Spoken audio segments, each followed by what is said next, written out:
నమస్తే, నేను Sai Kumar. Welcome to 7 institute. ఇప్పుడు మనం గ్రాండ్ టెస్ట్ 2 టెట్కి సంబంధించి పేపర్ 1లో గత సండే రోజు ఇచ్చినటువంటి ఈ పేపర్ 1 సంబంధించినటువంటి తెలుగు ఎక్స్ప్లెనేషన్ చూద్దాం. ఫస్ట్ ఎవరైనా ఎగ్జామ్ రాసిన తర్వాతనే ఎక్స్ప్లెనేషన్ వినండి, ఓకేనా? ఈ ఎక్స్ప్లెనేషన్ మీ స్టడీ అవర్ కాకుండా ఎక్స్ట్రా కరిక్యులర్ యాక్టివిటీస్ ఉంటాయి కదా, టీ తాగడం, మరీ చెప్తున్నా నేను, టీ తాగడం కానీ, టిఫిన్ చేయడం కానీ, అన్నం తినడం కానీ, పడుకునే ముందు ఒక్కసారి వినండి. 100% ఎగ్జామ్ రాసినాక మన అనాలసిస్ అనేది వినాలి. అప్పుడే నువ్వు సక్సెస్కి దగ్గర అవుతూ ఉంటావు. గుర్తుంచుకో, జాగ్రత్త. రైట్, తెలుగులో ఫస్ట్ క్వశ్చన్ చూడండి. సంయుక్త అక్షరం కాని దాన్ని గుర్తించండి అని అన్నాడు. Okay, right, wait.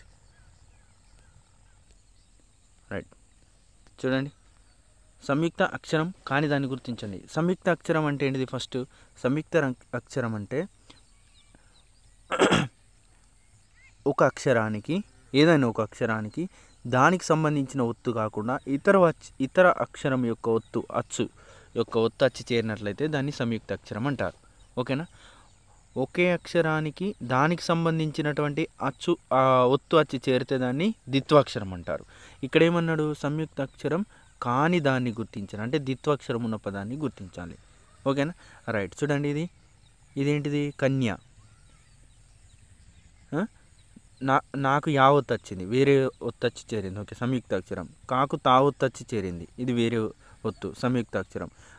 నక్క, కాకు కా ఒత్తే, ఇది ద్విత్వాక్షరం. ఓకేనా? రైట్. రమ్య అనేది సంయుక్త అక్షరం. కానీ దాన్ని గుర్తించమన్నాడు కాబట్టి నక్క అనేది అవుతుంది. Okay, next question. మౌక్తికం. చూడండి, ఇక్కడ నేను టెట్కు సంబంధించినటువంటి పేపర్లో అపరిచిత గద్యం, అపరిచిత పద్యాన్ని హైడ్ చేస్తున్నా. ఎందుకంటే మనం ఇక్కడ అక్కడ వచ్చే క్వశ్చన్ అపరిచితమైన పద్యమే, అపరిచితమైనటువంటి గద్యమే. ఇది నువ్వు ఇక్కడ ప్రాక్టీస్ చేసుకొని అందరు ఈజీ ఇచ్చి దాంట్లో మార్కులు వచ్చి సంకలు గుద్దుకోవడం కాదు. గుర్తుపెట్టుకోవాలి, మనకు ఏరియా ఫోకస్ మీద మనకెంతవరకు గుర్తున్నది, ఎంతవరకు జ్ఞప్తికి ఉన్నదని తెలియడం కోసమే ఈ టాపిక్లో నేను ఎక్కువ పెంచిన. ప్రతిదీ 2 ఇచ్చేసిన, అపరిచిత పద్యం, అపరిచిత గద్యాన్ని తగ్గించి. Okay, right. ఇక్కడ చూడండి, వికృతి పదానికి సంబంధించినటువంటి దాన్ని ఇచ్చిన. మౌక్తికం అంటే వికృతి పదం ఏమిటి? ఓకేనా? ఏంటిది? ముత్యం. ఇది గుర్తుంచుకోవాలి. మౌక్తికానికి ముత్యం అనే దానికి వికృతి పదం. Okay, right. Next question.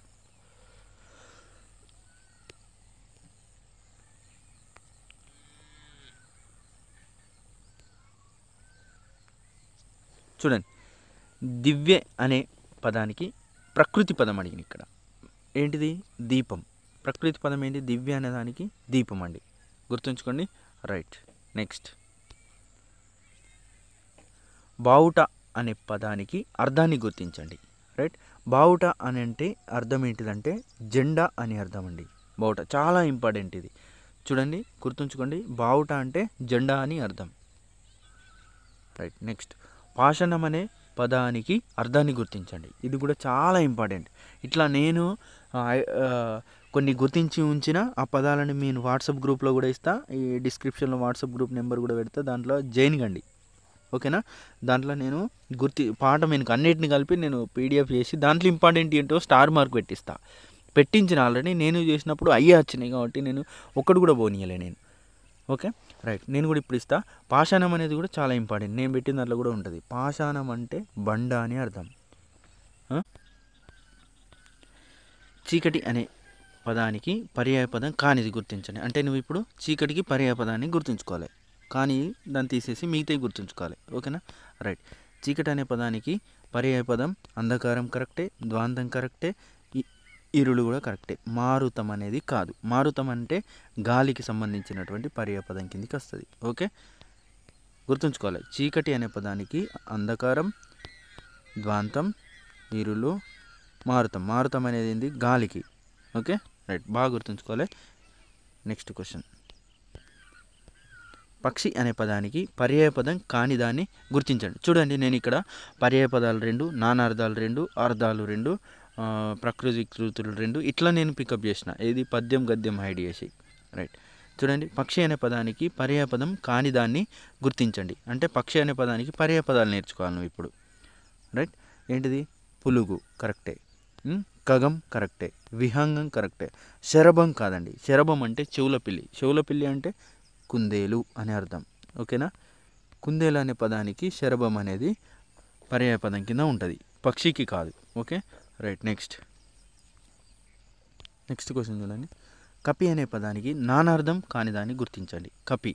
కపి అనే పదానికి నానార్థం కానిది గుర్తించండి అని అంటే, కపి అనే పదానికి సూర్యుడు నానార్థమే, ఓకే, ఏనుగు నానార్థమే, విష్ణువు నానార్థమే, మారెడు కాదండి. ఓకేనా రైట్. ఈ 3 గుర్తుంచుకోండి. నాకు తెలిసి ఎందుకో ఇది వస్తుంది ఈసారి. ఎవరికో ఒక షిఫ్ట్లో మాత్రం కపి అనే పదానికి నానార్థం కాని దాన్ని గుర్తించండి అని వేస్తాడు, లేదా నానార్థం ఇయ్యచ్చు, గుర్తించండి. రైట్. Next question. కేసరి అనే పదానికి నానార్థాన్ని కాని దాన్ని గుర్తించండి అన్నాడు. మళ్ళీ గుర్తుంచుకోవాలి, నానార్థం కానిది అని అడుగుతాడు. Okay right. చూడండి, గుర్రము, పున్నాగం, మాది ఫలం, ఇవేంటి నానార్థాలు. పులి అనేది కాదు, కేసరి అంటే సింహం. ఓకే, సింహం అనే పదం వస్తుంది కేసరి అంటే, పులి కాదు, గుర్తుంచుకోండి. Okay right. నెక్స్ట్ అంటే కేసరి అనే పదానికి నానార్థాలు ఏంటి? సింహం, గుర్రం, పున్నాగం, మాది ఫలం. ఓకేనా రైట్. Next question. వసుధ అనే పదానికి ఉత్పత్తి అర్థాన్ని గుర్తించండి. వసుధ అంటే చూడండి ఏంటిది?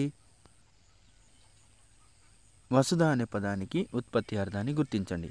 సముద్రం, లక్ష్మి, చెరువు, భూమి అండి. ద్రవ్యాలను ధరించినది వసుధ, భూమి. ఓకేనా, ఉత్పత్తి అర్థం. Next question. సైనికుడు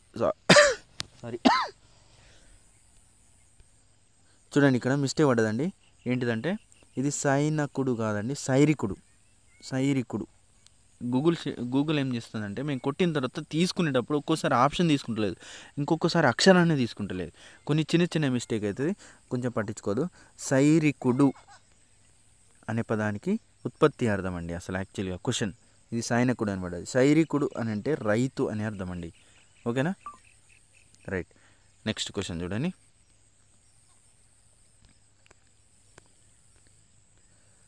అతులిత మాధురి మహిమ అనే బిరుదు ఎవరికి కలదు? ఇది చాలా ఇంపార్టెంట్ అండి. అతులిత మాధురి మహిమ అనే బిరుదు నేను డైరెక్ట్ ఆన్సర్ చెప్పి చెప్తాను. దీనికి ఆన్సర్ వచ్చేసి దుర్జటి అండి.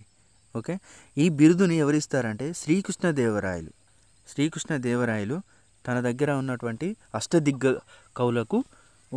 కవులలో ఉన్నటువంటి దూర్జటికి ఇస్తాడు. ఓకేనా, దూర్జటి అనే అతనికి అతులిత మాధురి మహిమ అనే బిరుదు ఉన్నది. ఓకే, శ్రీకృష్ణదేవరాయ దగ్గర ఉన్నటువంటి అష్టదిగ్గ కవులకు నేను ఒక కోడ్ చెప్తాను, మీరు చూడాలి. ఇప్పుడు ఏంటిదంటే చూడండి,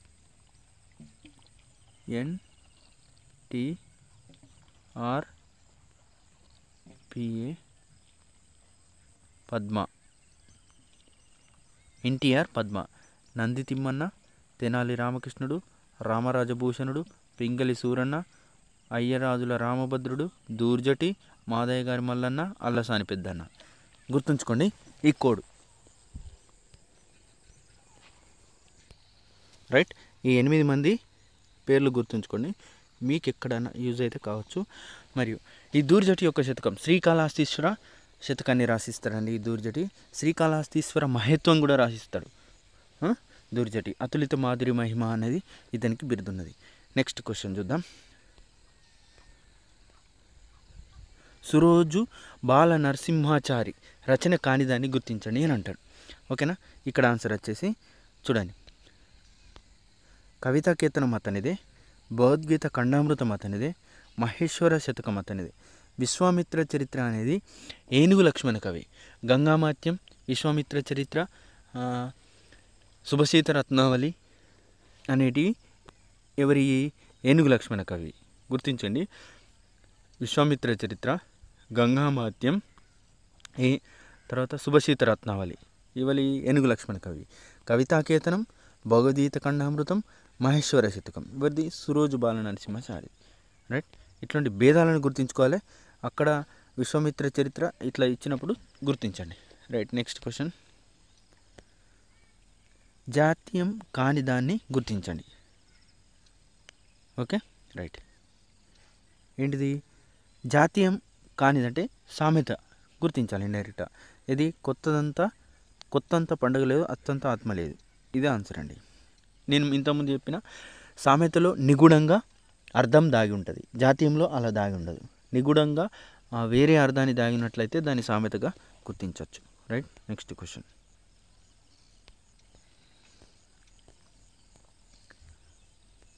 చూడండి, లక్ష్మీపతిలో ఉన్నటువంటి సమాసాన్ని గుర్తించండి.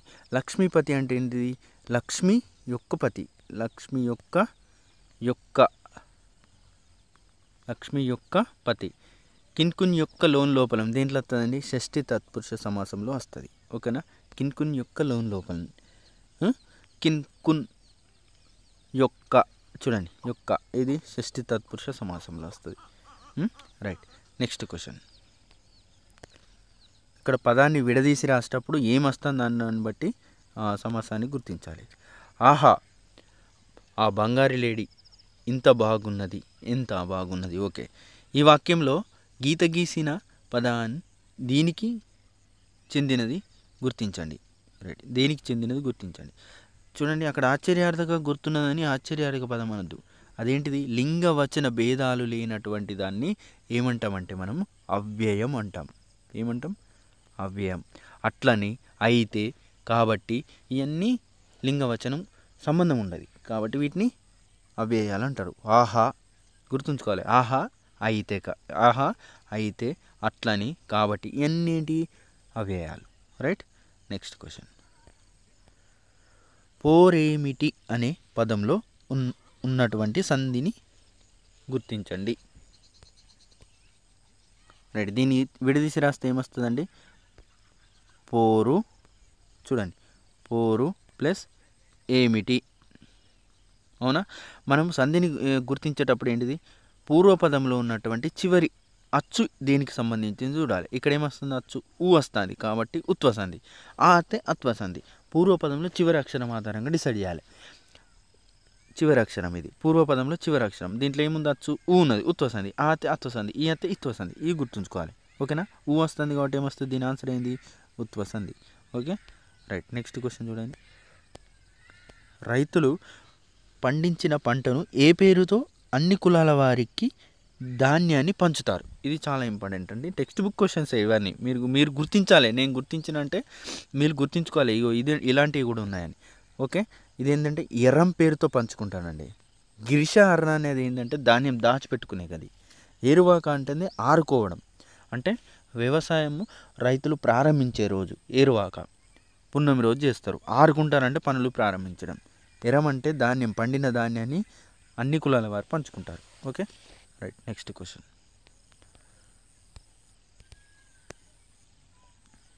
ఇంద్రజాల విద్యను ప్రదర్శించే వారిని ఏమని పిలుస్తారు? ఇది నేను టెక్స్ట్ బుక్లోకి వెళ్ళే మెథడాలజీ కాదు, టెక్స్ట్ బుక్లోకి వెళ్ళే తయారు చేసిన నేను. ఇది మీరు గుర్తించండి.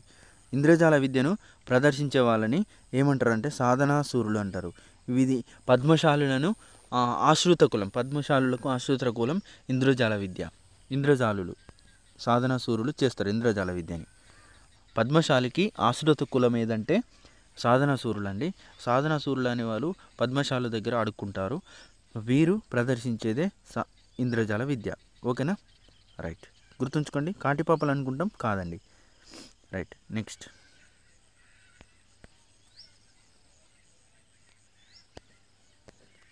పులి జూదం ఆటల వరుసగా పులులు మరియు మేకల సంఖ్యను గుర్తించండి. ఇది కూడా టెక్స్ట్ బుక్ క్వశ్చనే. నేను చదివేటప్పుడు నేను గుర్తించుకున్నా. ఇది మీరు గుర్తించాలి ఇలా. ఎందుకంటే అందరూ 2 పులులు అనుకుంటాం, చాలా తప్పండి. ఇక్కడ 3 పులులు ఉంటాయి, 6 మేకలు ఉంటాయి. గుర్తుంచుకోవాలి. పులి జూదం ఆటలో 3 పులులు 6 మేకలు, బాగా గుర్తుంచుకోవాలి. ఇది టెక్స్ట్ బుక్లో ఉన్నది. మీరు ఎక్కడైనా చదివితే మీరు టిక్ పెట్టుకోండి, అది ఏడున్నదో చూడండి మీరు. Right, next. ఇతడు వ్యవసాయదారుడా ఉపాధ్యాయుడా అనే వాక్యం దీనికి చెందినది? చూడండి, ఇక్కడ క్వశ్చన్ మార్క్ ఉన్నదని పోతే మాత్రం నువ్వు పప్పుల కాలేసినట్టే. ప్రశ్నార్థక వాక్యం అనగద్దు. దాని మీనింగ్ ఏంటిది? అతడు వ్యవసాయదారుడా ఉపాధ్యాయుడా అంటే అతనికి తెలియదు, అనుమానం. సో దీని ఏమవుతుంది? సందేహార్థ వాక్యం కిందికి వస్తుంది. రాజధాని ఏది అన్నప్పుడు మాత్రమే ప్రశ్నార్థక వాక్యం. నీ పేరు ఏమిటి అన్నప్పుడే ప్రశ్నార్థక వాక్యం. అతను రామయ్యనా సీతయ్యనా అని క్వశ్చన్ మార్కే ఉంటుంది. అలాంటప్పుడు అది ప్రశ్నార్థ వాక్యం కాదు. ఏంటిది? సందేహార్థ వాక్యం. అనుమానం కలుగుతో కలగదు. ఈ సంవత్సరం వర్షాలు పడతాయా అన్నది ఉన్నది. ఆశ్చర్యార్థకం ఇస్తాడు అక్కడ, అది సందేహార్థ వాక్యం కిందికి వస్తాయి. రేపు చుట్టాలు రావచ్చు రాకపోవచ్చు, ఈ సందేహార్థ వాక్యం. ఓకేనా? రైట్. ఇట్లాంటివి ఉంటే సందేహార్థ వాక్యం. ప్రశ్నార్థ వాక్యం. విద్యార్థ వాక్యం అంటే వేడుకునే విధంగా ఉంటుంది. నిషేధార్థకం అంటే చేయకూడని పనులని చెప్పేస్తాడు. Right. Next option. Next question. రాయబోగిన్ అనే బిరుదు వీరికి కలదు. రాయబోగిన్ అనే బిరుదు ఎవరికి ఉంటుంది అంటే మనం రుద్రమదేవికి ఎగబడతాం, అక్కడ కాదు. రాయబోగిన్ అనే బిరుదు ఎవరికి ఉంటుంది? రాణి శంకరమ్మకు ఉంటుంది. మన ఉపవాచకంలో ఉంటుంది చూడండి, అక్కడ బిరుదు ఇస్తారు. నిజం రాజేం ఇస్తాడు ఈ బిరుదు, మీరు గుర్తుంచుకోవాలి. ఓకే. రాయబోగిన్ అనే బిరుదు వీరికి కలదు. ఎవరికి? రాణి శంకరమ్మ. ఎందుకు ఎక్స్పెక్టెడ్ అనిపిస్తుంది, పోయినసారి సమ్మక్క సారలక్కలకెళ్ళి ఇచ్చేసిండు, ఇప్పుడు వీళ్ళకెళ్ళి ఇచ్చే అవకాశాలు ఉంటాయి. చూడండి,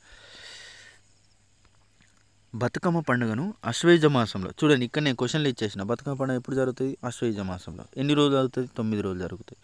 ఆ 9 రోజుల్లో ఎన్నవ రోజును అర్రెం అంటే ఆ రోజు హాలిడే ఉంటుంది, అమ్మాయిలకు హాలిడే ఉంటుంది ఆ రోజు. ఓకే.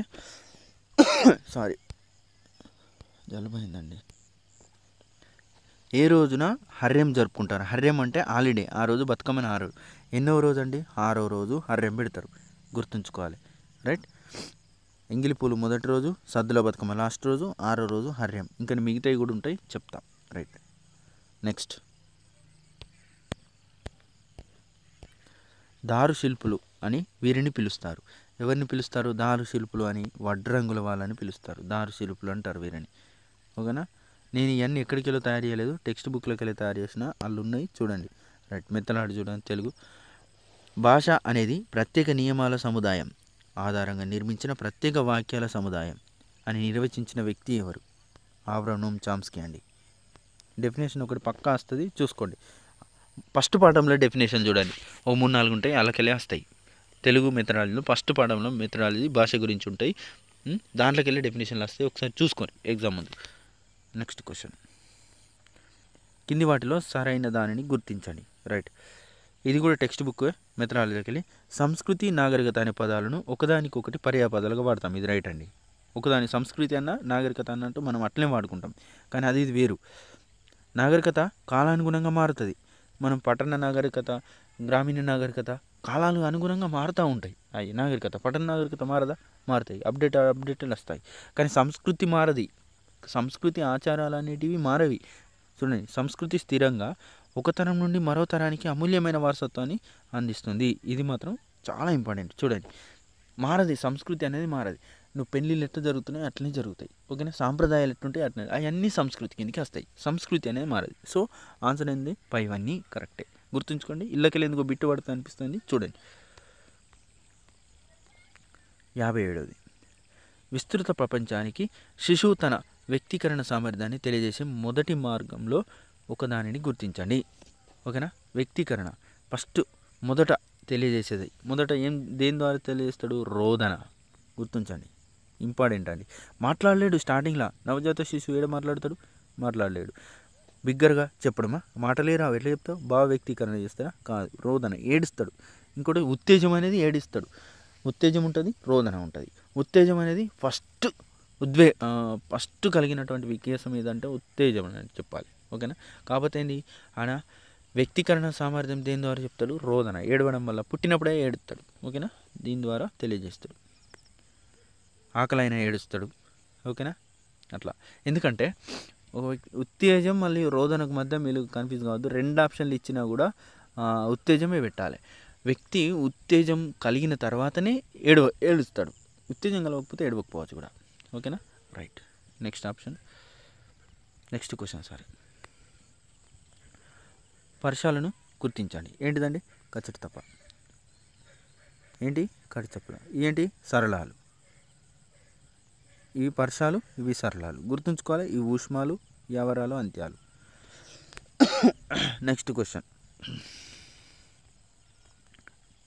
చాలా ఇంపార్టెంట్. ఈ బిట్ వస్తుంది అనిపిస్తుందండి, పక్క మీకు ఎవ్వరు ఒకటి వస్తుంది. నేను 100% డ్యామ్ షూర్ ఇస్తున్నా, ఈ క్వశ్చన్ పక్క వస్తుంది. భావ వ్యక్తీకరణ నైపుణ్యాలని గుర్తించండి.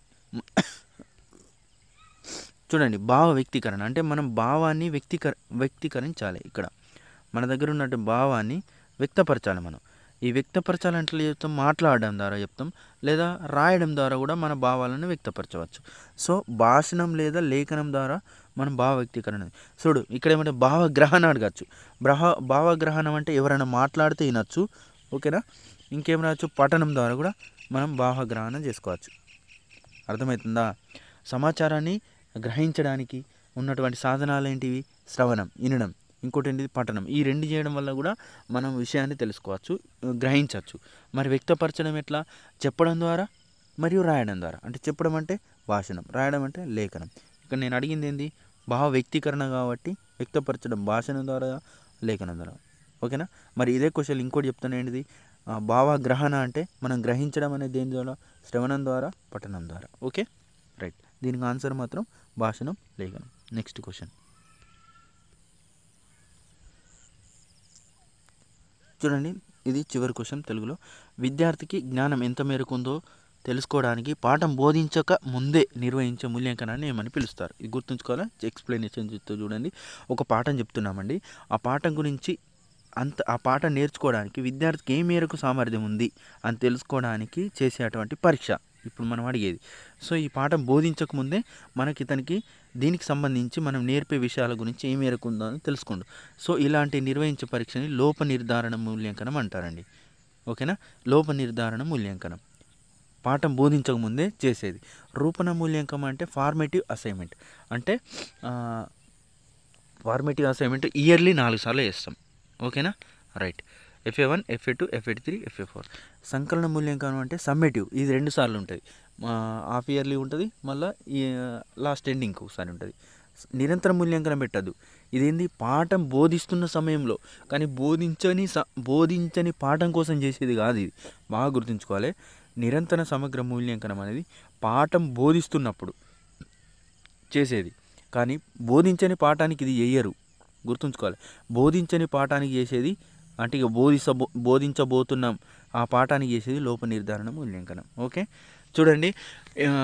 ఎక్స్ప్లెనేషన్ అది వినండి. ఇంకా మిగతా ఎక్స్ప్లెనేషన్ కూడా పెట్టిస్తాం.